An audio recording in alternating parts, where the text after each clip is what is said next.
and welcome to the Devoxx UK community session. I'm Sam Hepburn. I'm a global community manager at Sneak. And I'm Ana Maria Mihalceanu, Java developer advocate at Oracle. And during this session, we're going to talk with some amazing people that are part of the Java community and hear more about from them and their contributions, but also about the state of Java community globally. But before we get started, we'd actually like to know a little bit about you. So how many people here are actively involved in their local Java community? Amazing. So hopefully we'll learn a bit more about what's happening globally and have a few extra bits. But to get started, I want to invite up to the stage Mr. Java community himself, Sharath. Come and join us, please. So I want to make sure I get this right. Hold on. Oh wow. The Queen's curtsy. So is that graceful? Where? It's graceful. Sit down. Uh-oh. I feel I'm about to be interrogated. You're being interrogated. Okay. So before we actually get started on community itself, why does community matter, Shah? Why does community matter? I guess I should preface that with, all too often we say community, but it's prefaced with something. Dev community, tech community, cloud community, Java community, and we focus on the front end of that phrase versus the second half, which is community. Community is about people, right? The first word bridges us. And so community, for me, at least for the last, I'm going to date myself, 27 years, living in the Java ecosystem, is about three fundamental things. One is learning, one is sharing, and the final one is connecting. And so what's so important about that is, as a community, in any community, we can learn from each other. There's so much more we can get from a classroom or YouTube video or a book. Our collective knowledge makes us better. That second part, in terms of sharing, our experiences matter. Like, what use cases have we dealt with? What are some best practices we've come across? That makes us better versions of ourselves. And of course, the connecting part, connecting from the dimension of contributing. Like, we live in a shared economy, and Java's lived through that for so many years, which is we don't just use the technology, we can improve it. So we all have a fundamental responsibility to make sure this language, this platform, this community that we're part of, we contribute back to it. Thank you, Shar. That was very nice. A curiosity of mine, what is the state of the Java community globally? What's the state? So last night at the UnConference, there was an UnConference session that said, is Java dead, ... again? And it seems like every year we have this continual conversation, and it's an important question to ask. Like, I'm not scared to participate in that conversation or contribute. It's valid because for something that's been around for 27 years, there's always this perception that it might be old or legacy or might be waning. The reality is it continues to stay vibrant. The community stays vibrant. There's more people joining. There's more user groups. Our Luminary program, the Java Champions, continues to grow. From an Oracle perspective, we continue to invest in the technology with incremental innovation. But the challenge is we are not good with saying that. And so by not saying that, we're creating a false perception. And so this is work for both Anna and I and others from Oracle on the Java team to just do better. True. Well, on the topic of the, Java is dead, I went to another conference with more languages, and somebody was talking about PHP, and one slide shocked me because it was saying that a lot of people are asking themselves, is PHP dead? And I was like, okay, so Java is not the only language that has this question. And I'm thinking that maybe some other conferences focus more on other languages that have been for a while and helping us for a long time, probably have the same question, like, is X dead? So I think it's just a rhetorical question that people are asking themselves for the languages that have survived so much time and have tenure in the enterprise world. Thank you, Shar. It was really great to know that. But it's good to know that others are asking themselves the same question about their language. Is that dead? Will be there? Or is dying or something like that. Well, community is also about people, and we need developers. So how can developers contribute to the evolution of Java? And if you have some examples of successful developers that are contributing to Java, it would be great to hear about those. Yeah, so before you can even get to that step of investing or contributing to Java, you have to first invest in yourself. By investing in yourself, it's about finding the places where I can contribute. You gave a great example. How many of you are participating in the Java community?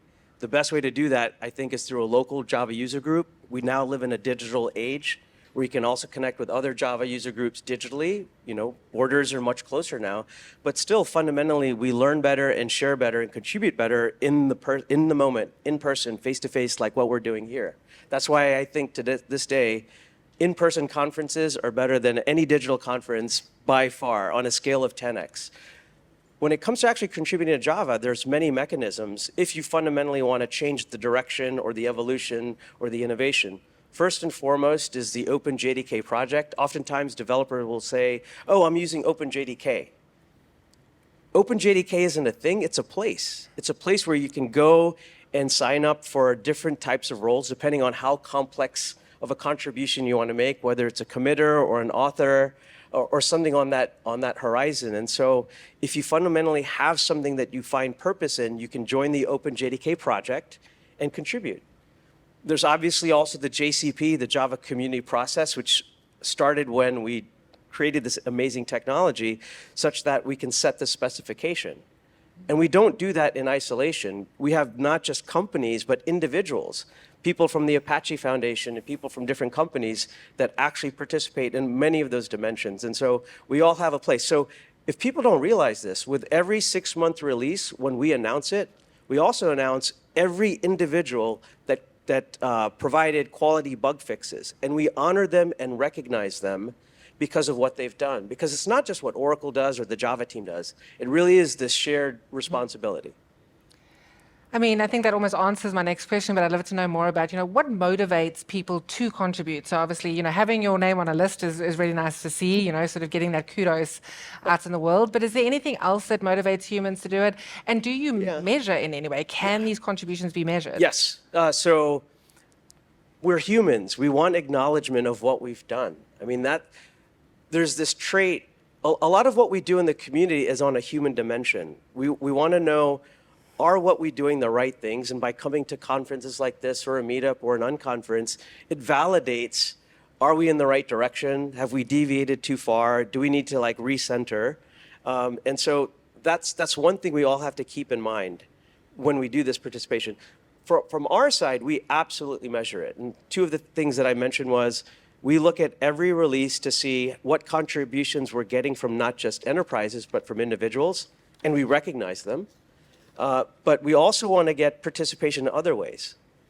And what I mean by that is we have a new and growing team on the advocacy side. Anna joined us. Thank you so much. Amazing, brilliant technologist in the Java space. I can't believe we have you. But when they go speak and when they go give sessions and they go talk about different parts of Java, we also want to see what the community is doing.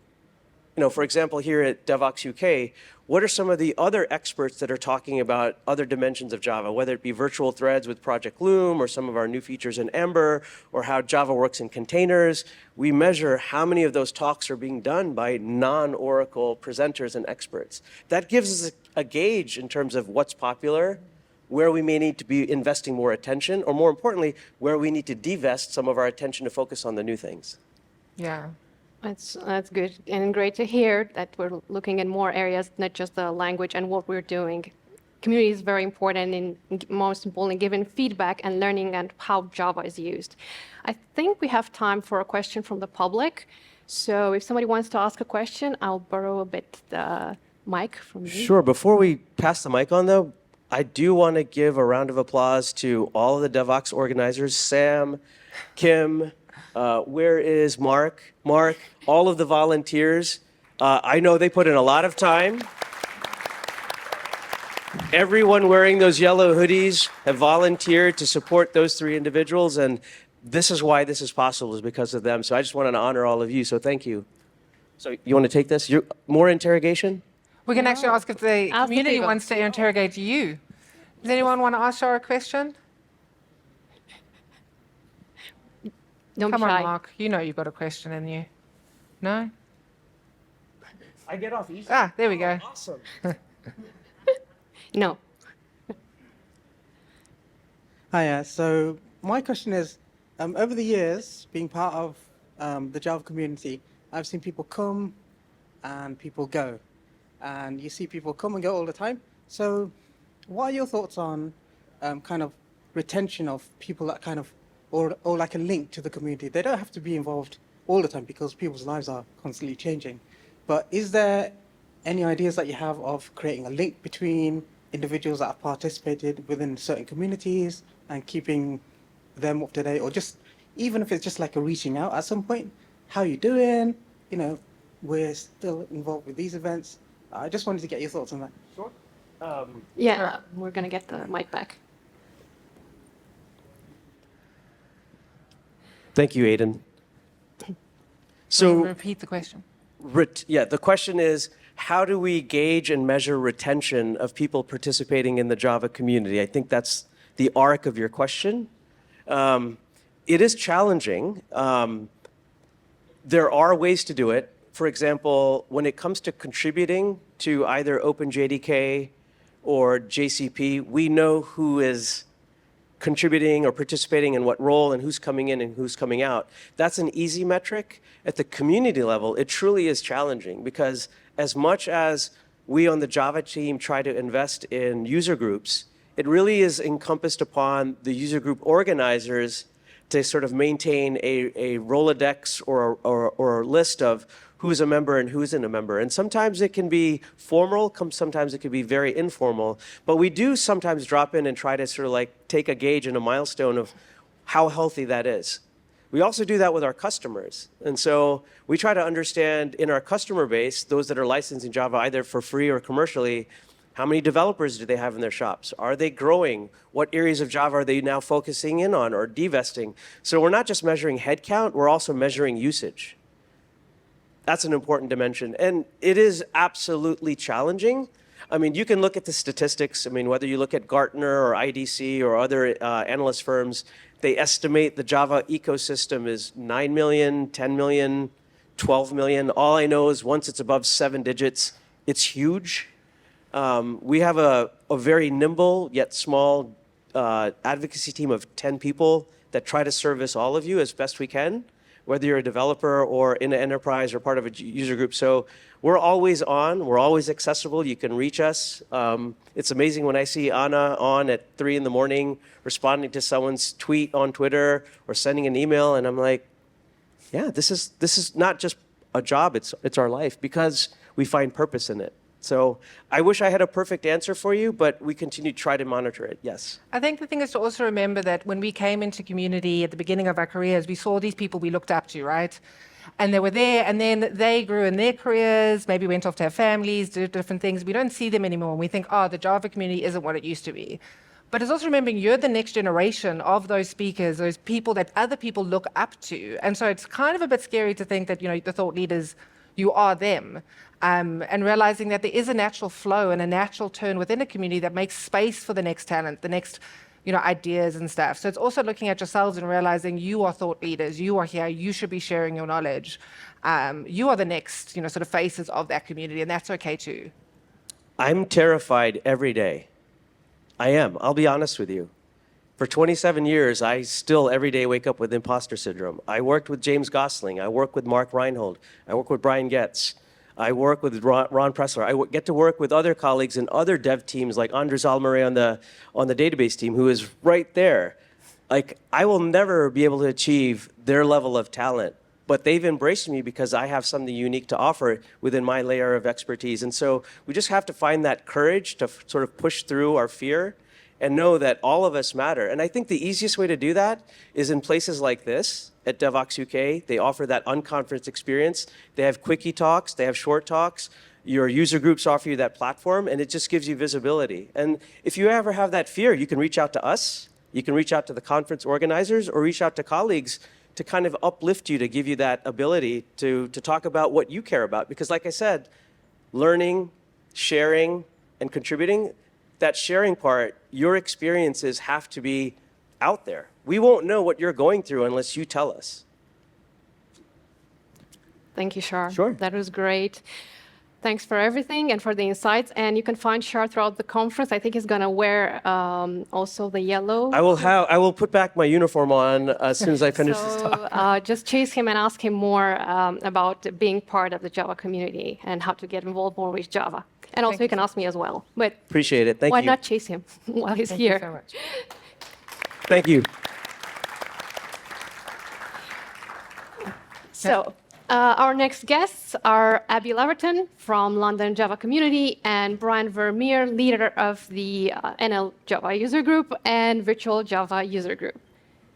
So while you get settled, thank you.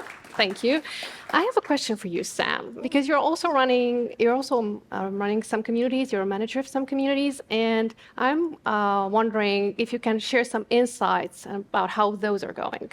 Yeah, of course. So I help run the DevSecCon communities globally.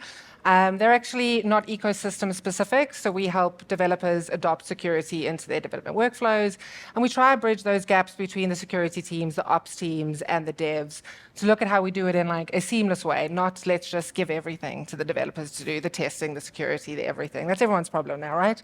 And we're actually seeing a huge growth. We now have 27 chapters globally. And we've actually had an interesting, almost a challenge Shah's thing on, yes, face-to-face and these in-person events are so important, but what we've seen from growing these communities globally is being able to do some stuff virtually or even live stream is we're cross-sharing that knowledge. Just because we're all here in London doesn't mean we can't learn from someone sitting in the Philippines, in South America, in South Africa, in France next door. And so we try to share that knowledge as much as possible. But it is definitely a thriving ecosystem. That's great to know. Thank you. So, Thanks. Cool. What I'd actually love to know from these two lovely humans, maybe Abby, we can start with you. What's going on in the London Java ecosystem at the moment, or the scene, community scene? Okay, so over COVID, obviously, we were purely meeting virtually in the LJC, but then since that's all kind of finished, we now do mostly virtual events, but we also have a monthly get-together in person. That's usually in London. The last few events have been at places like Rightmove or Morgan Stanley. So there's lots of really big companies actually who are wanting to support communities. It's always worth reaching out to find out if people can support what you're doing locally as well. What else have we been doing? We found, especially over COVID again, actually, we found our community actually grew quite substantially because we went purely virtual.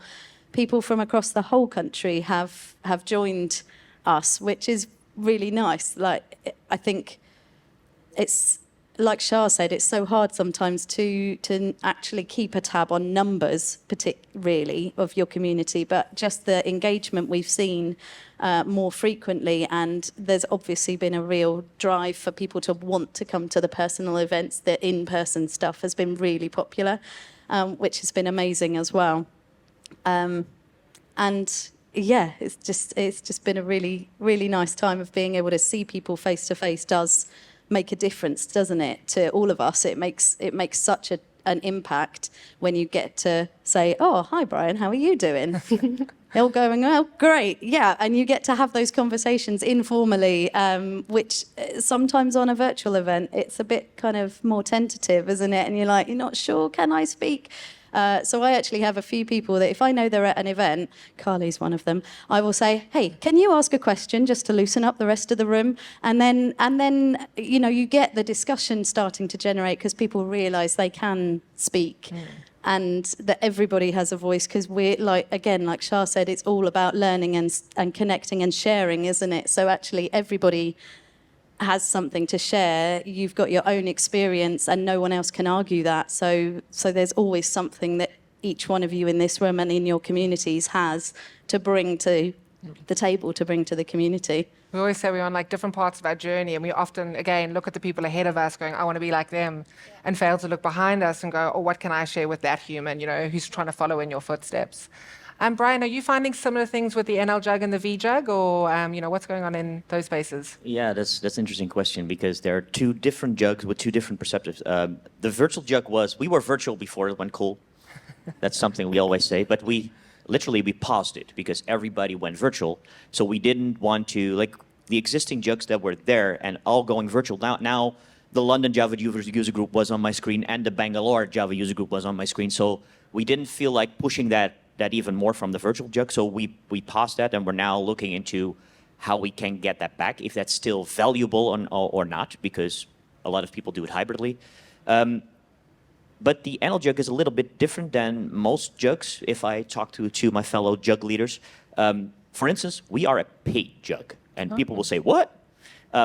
Our members pay 70 euros a year, but we organize 2 conferences, and our main flagship conference, JFall, 1,500 people, is always sold out, but that's included in that price.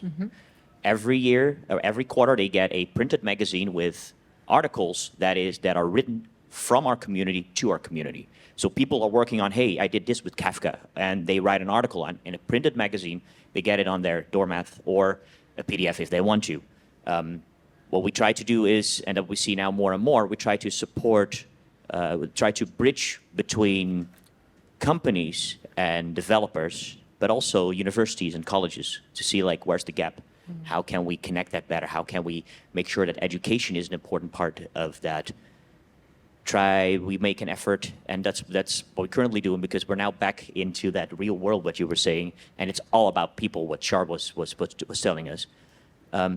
Making sure that our events like JFall, at least 20% of the speakers are new, brand new. We have a program set up how we can get people into speaking, but same thing with our magazine, how we can get people into writing. You don't have to, but if you want to share, you have something to say, and we want to empower people to do that. And after COVID, you saw that people are jumping on that. We want to do more. We want to interact with other people, and that is the main thing. So I'm happy that we are in this state currently. Yeah, it's really nice that you offer that support. I'm sure there's lots of people here listening and staff who go, oh, I want to do something, but, I'm personally dyslexic, so writing I'm very fearful of. But we forget that we've got all these friends in the community that will spell check and check your grammar and your structure, and you don't have to do it alone, right?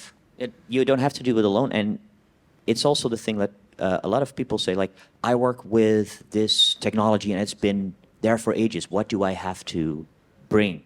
Yes, you have something to bring because you're using it in a use case and you probably made some screw-ups or you fell in some traps. And these are the interesting stories. Not like, hey, this is brand new, let's show it. Yeah, we've got advocates like myself to tell you about that. But the interesting real-life stories, how you challenged things. And we want to encourage our members to do that in whatever way they feel comfortable. That's true. I mean, I can recommend writing for the NL Jug, for the Java magazine run by NL Jug, because people there are helpful. They give you feedback. Been through that process, and it has been a pleasure, and I'm looking forward to contributing again.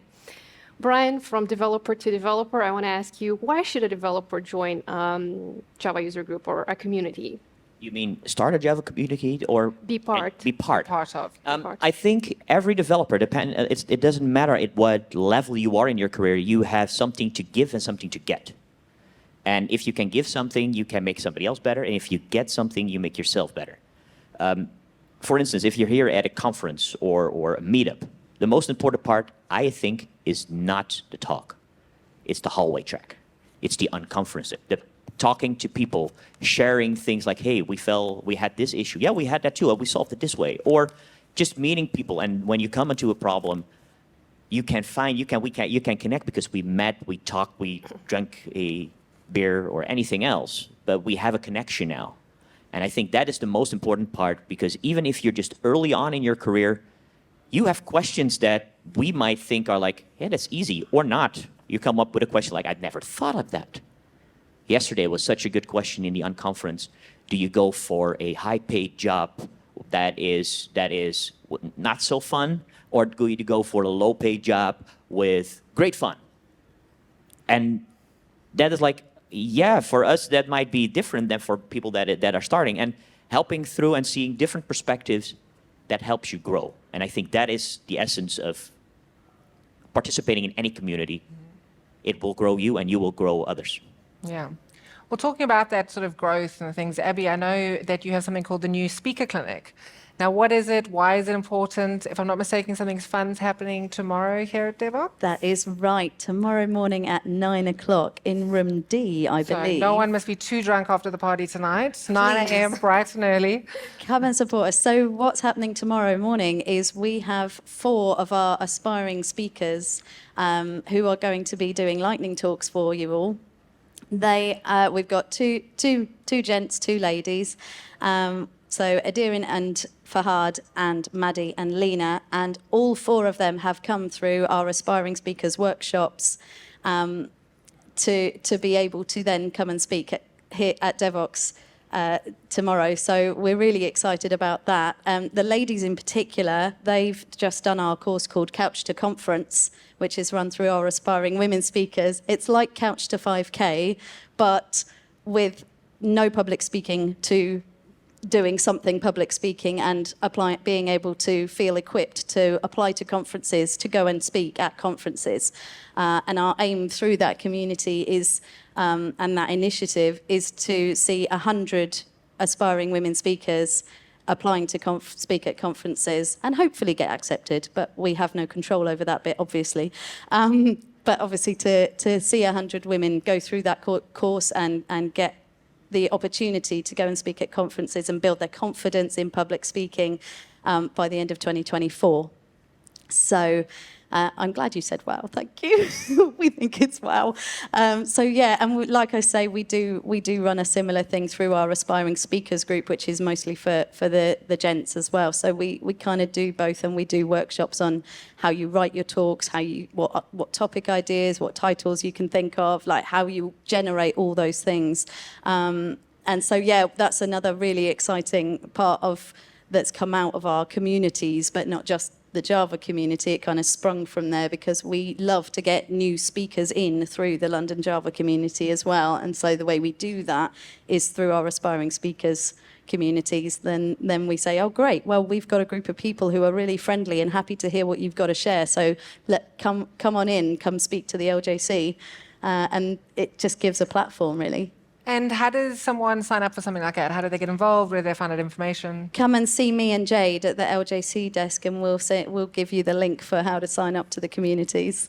But you can find us online as well. If you search for By Recworks, RECWORKS, By Recworks, you'll find our communities page there and be able to find everything there.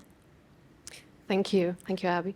Brian, I'm going to circle back to the other half of the question I asked earlier. So if somebody decides to start a Java user group, how does that initiative contribute to their career development?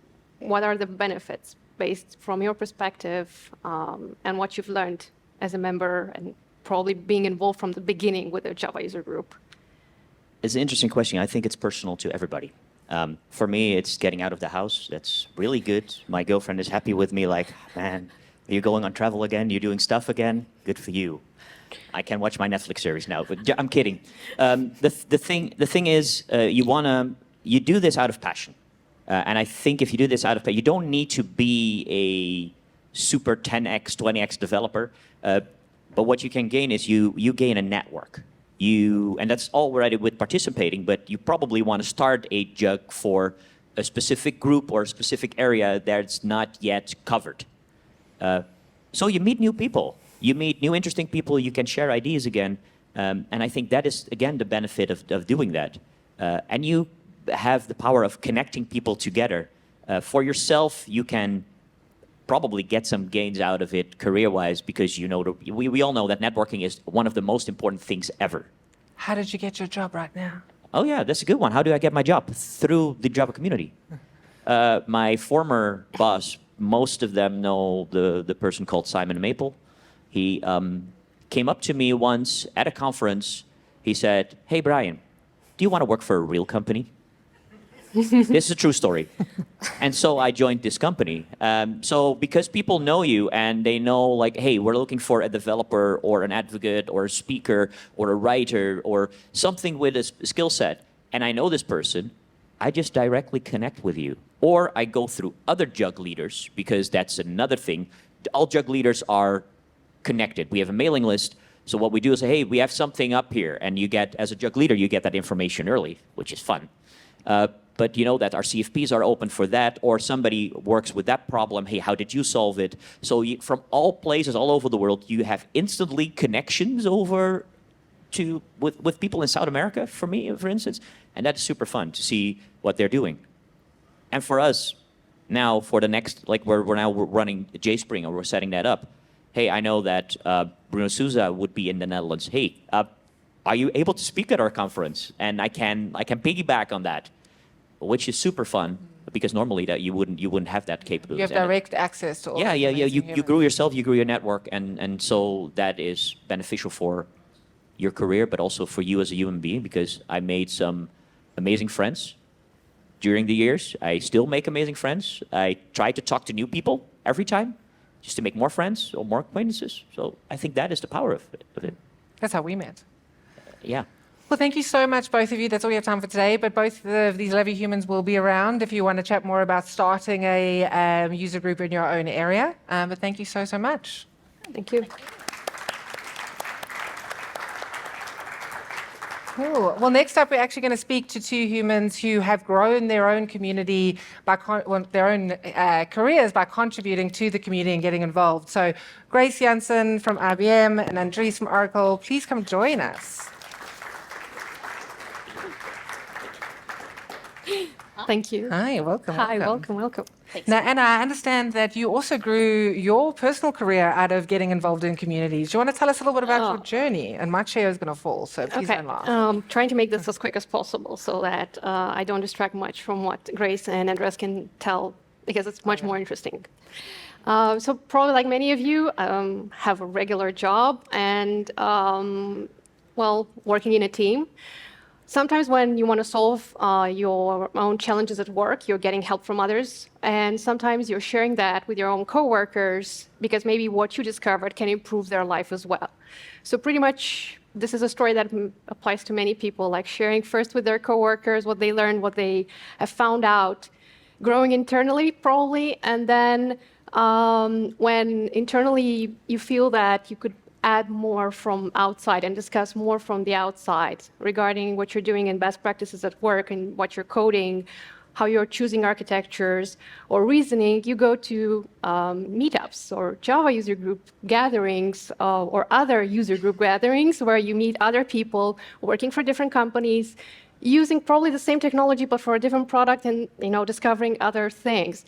So I am grateful to the Java user groups and to community in general, because I learned a lot of not so nice scenarios when a product should not be used or a product is not working as expected. So I can go at work and tell to my colleagues, no, we shouldn't go this way. Or if we go this way, it will take us longer time to achieve our goal because this is faulty. And we need to be aware that it's not as easy as we thought initially. So that's one thing that helped me grow my career, like learn from others a lot and talk to others. And throughout time, I realized that I like to talk to people and learn from them. I also like to share what I learned. And then I met wonderful people at conferences. I want to give a special thanks to Mark, the organizer of Devoxx UK, because he has been a supporter of the community in Romania for Vox Days Bucharest especially. That's how I met Sam when I came to Devoxx UK for the very first time. And both of them believed in me as a speaker here because I'm not from UK, and I felt like nobody knows me here, so nobody will come to my session. But people came to my session because the organizers believe in me. So community believing in you, even if you're not a local, can boost a lot your confidence. And yeah, you get feedback. You're not perfect from the first time when you're speaking, of course. Duh. It is. But you improve throughout time, and that's one good thing. And being part of conferences and speaking at events like meetups or conferences later on helps you at work in how you communicate to your colleagues, but also how you communicate with others that are not part of your company. Because probably some of you are working in consultancy, and if you're working in consultancy, you interact with clients, and kind of leverages some skills in how you present things to them according to their level of knowledge. And I think that's very important Yeah. to be applied as well in the day-to-day job. We see it even with so when we leveling our engineers at Sneak, we look at the skills that they need to grow. And, one of the things is the ability to talk complex problems to an audience. And if you don't get that opportunity in your day job, how do you showcase that you can do that to then get that next, level up in your career? And we see a lot of people now, going to speaker clinics, speaking at conferences and meetups, to be able to showcase that to actually get a more senior role within their own organizations. Right, now let's go back to our Yes. guests, because they're our guests and we should not speak all of us here. So Grace, I've worked with you. Hi. I got to know you I'm for sorry. Why? I love working with you, being your friend. You're an amazing person. So I shared about how community helped grow my career. Can you share how community helped grow your career, how your contributions to community helped you as a professional? Yeah, absolutely. I feel like you piled on the pressure there with so many compliments. Thank you. So yeah, for me, it was a really roundabout journey into tech, and I could not have done any of this without the community support, without the amazing friends, and I would say family, that I've got now within the Java community. I started off as a biology graduate, not even knowing what Java was. That was 5.5 years ago now. And now I'm a Java champion. I speak on international stages. I get to have incredible opportunities to travel, meet awesome people, interact with the developer community. So I couldn't be more grateful for the transition that the community has helped me to achieve. And that's through the support, as you guys have been saying, like Shratha said already, Anna, you've touched on. I think we all get this feeling of imposter syndrome. No matter our background, no matter our skills. I had it especially coming in. I didn't even know what Java was. So, someone saying, would you like to speak on an international stage? I was like, really? Me? What on earth would I have to give to this? The language is older than I am. So how on earth am I going to learn this? So it was really intimidating. But being able to have that sort of mentorship and guidance and support and coaching of saying, actually, there is stuff you can give. Your biology background gives you a unique perspective into problems, technologies, being able to, as you were saying, Sam, describe complex, often abstract concepts in a very easy to understand manner.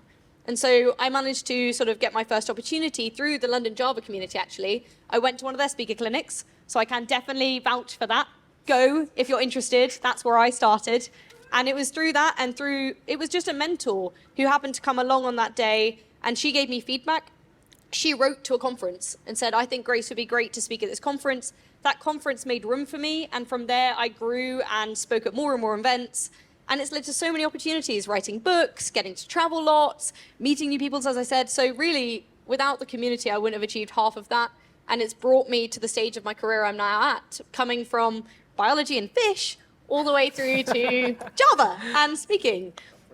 Oh, and of course, bees. Yes. If anyone seen my book, you'll know about my mum's bee drawings. So she's helped as well, I should say. But yeah, it's been a wonderful journey. And honestly, I think of this community like my family, because when I'm at these events, it just feels like so full of love and support. And if you're ever thinking about getting more involved, you will never regret it. I would 100% recommend. Yeah. Thank you, Grace. Yeah. Now, I want to hear from your perspective, Andres. You are a contributor to a lot and initiator of a lot of open source projects. But for our audience that doesn't know what those are, can you just give a list of your contributions and your ideas to help the open source community? Sure, but how much time do we have? I'm We're kidding. running out of time, so. Okay, just the recent ones. So, for those people that know me, I'm kind of like a tinkerer. I like to just work on code and solve puzzles. I think it has to be a little bit with my upbringing, because when I was a kid, I like to build a lot of things with Lego and do crazy with that. Now do that with code, and I like to use Java for that. And one of my latest passions is a tool called JReleaser that helps you release projects. We have build tools for days, for years. When it comes to releasing, things are a little bit different. So that's when I have a problem, and it's very common in the open source stage, that when someone encounters a problem and doesn't know how to fix them and looks for a tool that can do it, and they don't find it, then they just roll their own sleeves and do the work. And that's exactly what I did. And it's not the first time that I've done it, because I received a lot of help from a lot of people from different places in the community precisely because of this. I had a problem. I didn't know how to fix it. Someone pointed me to the right direction, and then either found the tool or I wrote the tool. And because of this, I know that I will find someone else that is also facing a similar problem or a similar situation. And I know that I can help them just with a little bit of encouraging words, perhaps, or point them into the right direction or to a place where they might be able to find the answers. So I enjoy being able to receive help from people, but also have the opportunity to help others by just being helpful in the open source community. Right. And maybe we can just stay on that thread, Andres. You know, sort of how do people get involved in sort of the projects and activities that you're currently involved in yourself, if someone wants to get involved with them as well? So one of the ways is when you're working on your own project and you decide that it's good enough to start sharing. And believe me, we've been talking about imposter syndrome all day long, and every time we do it, if you think that your code is not good enough, it is. Just put it out there. And once you do, I mean, you put it on I don't know, any SourceForge or GitHub or whatever it is, and then just make a tweet or post an announcement. Post it on the mailing list of a local user group. Someone will eventually find it and say, oh, that's interesting, but can you do this? Or have you thought about that? So just getting the ball rolling with someone, letting know, hey, what do you think about this particular piece of code? You can even do it with your colleagues. And just making sure that someone is aware of the thing that you just built is enough to get there. If you are on the receiving end, when you look at those announcements, maybe that thing can help you solve the problem that you're facing in your current day job. And as a producer of a code, I would highly encourage people to just start a conversation. The easiest way to contribute to open source is this: open an issue, file a ticket. You don't have to send code. You don't have to send a pull request. Just tell the person at the other side, hey, I liked your project, but could you do this? Or I found what I think is a problem. Could you fix that? Right? Mm-hmm. And that contributor, that creator, author, open source might be in a very well-receiving way, perhaps, that will invite you to come and fix the thing together. Some others will say, hey, we are open source, we accept pull requests. I really don't like that kind of attitude. But as long as someone says, yes, that thing that you just told me is something that is worthwhile looking at. Let's look at it together. And that just opens the door, is very welcoming, so that second person or the third one can get into open source or fixing the thing. Now, I do actually have quite a few more questions for Grace, but I think we've had such an awesome conversations panel that we literally have 5 minutes to cover all the highlights of the UnConference. So I'm going to say, if you want to ask these two lovely humans any more questions, please come find them at the event. We did have loads more for them, but I'm going to say thank you and invite our UnConference organizers on stage so we can get some highlights from them before we're literally going to start getting pulled off the stage. Yeah. So welcome to the stage to Steve Poole, Paula Kennedy, and Andrew Halmot-Law.